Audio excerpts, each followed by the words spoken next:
Kalau ngomongin jatuh cinta, jelas kita maunya yang mudah-mudah aja. Apalagi buat sebagian orang atau sebagian besar orang, capek tahu mulai lagi dari awal. Apalagi sama orang yang gak kita kenal. Em, ya rasanya tuh kayak naik angkutan umum, terus ada orang duduk di sebelah kita dan ngajak ngobrol padahal kita lagi pengen diem dan dengerin lagu. Mau kemana mbak? Kerja di mana? Lalu kemudian dia bercerita tentang hidupnya yang begitu jauh dari jangkauan kita. Memulai dari awal sama orang baru adalah jatuh cinta paling membosankan sekaligus paling susah. Ya mungkin susah karena kita males aja kali ya harus intro dulu. Harus merasa jaim karena khawatir ada sifat kita yang gak dia suka dan sebaliknya. Antara mau ngobrol serius, takutnya dianya belum mau sampai situ. Tapi kalau ngobrol intensif dan begitu-begitu aja rasanya juga buat apa ya? Kayak bilang udah makan belum? Udah sampai rumah belum? Aku udah sampai rumah nih masih ada kerjaan. Belum lagi kalau ngasih-ngasih jokes yang ternyata nggak cocok sama kita. Dan lebih parahnya lagi, kalau kita deket sama orang baru yang dia tuh ngerasa punya hak penuh sama hidup kita. Nggak balas WhatsApp dikit, dicariin di Instagram. Nggak balas WhatsApp, di-chat terus. Itu annoying banget sih. Maksudnya tuh kayak bentuk perhatian kan nggak kayak gitu. Ya mau jadi teman hidup apa hansip gitu. Dikit-dikit ditanyain. Karena makin dewasa, kamu makin ngerti deh betapa malesnya punya hubungan yang gak jelas. Kalau cuma untuk sekedar melampiaskan rasa bosan, mending jangan ganggu jam orang lain.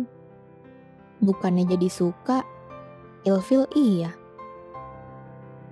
Bukannya lebih enak kalau saling menghubungi itu gak usah 24 jam per hari gitu. Sesempatnya aja. Kalau yang satu lagi sibuk kerjaan, ya biarkan. Kalau dia lagi nggak balas WhatsApp kamu, dia pasti punya alasan.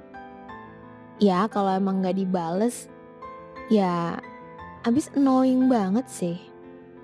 Aduh, maaf, jadi kepancing emosi gini.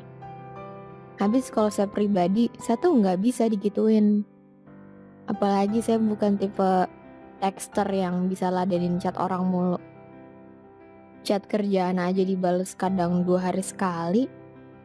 Soalnya saya tuh quality over quantity. Gaya banget. Ya maksudnya buat sebuah hubungan itu kan komunikasi ya.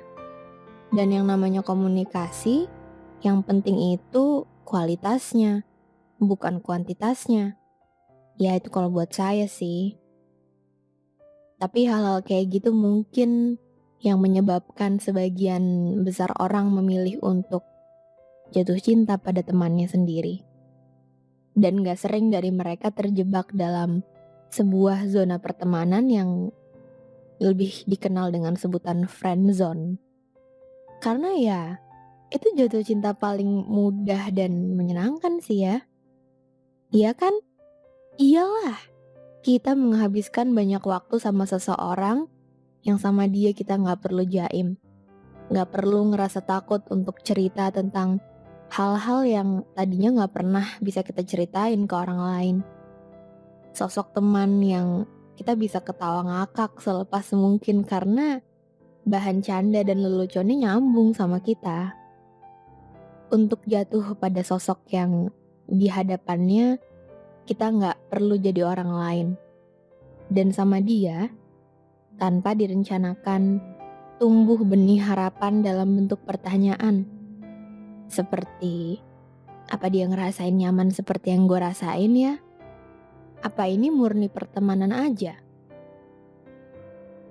Tapi jangan lupa, yang mudah dan menyenangkan, ujungnya pasti nyakitin.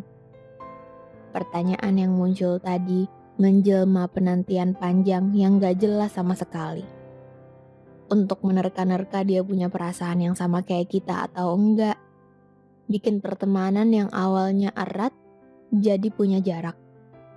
Ya kita jadi khawatir kalau sampai dia tahu dan perasaan ini ternyata bikin dia gak nyaman. Terus ujung-ujungnya apa? Kita cuma menyimpannya. Ya, dengan sesekali kasih kode di sosial media.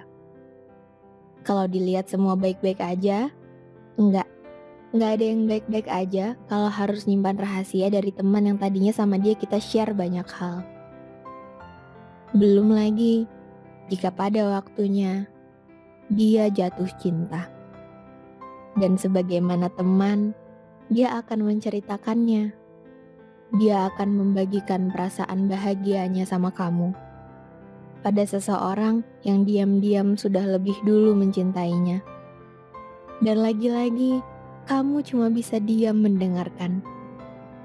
Mendengarkan orang yang kamu cintai mencintai orang lain. Orang yang selalu menghabiskan waktu bersamamu, kini punya prioritas yang baru. Pertanyaan itu kini cuma jadi sisa penantian yang memaksamu untuk berhenti berharap. Bukan karena semua akan semakin sia-sia, tapi memang semakin dipelihara, kamu akan semakin merasa kehilangan. Ya, bahwa seharusnya nggak boleh ada yang lebih dari kata teman. Nggak selalu bisa berhasil sama tiap orang.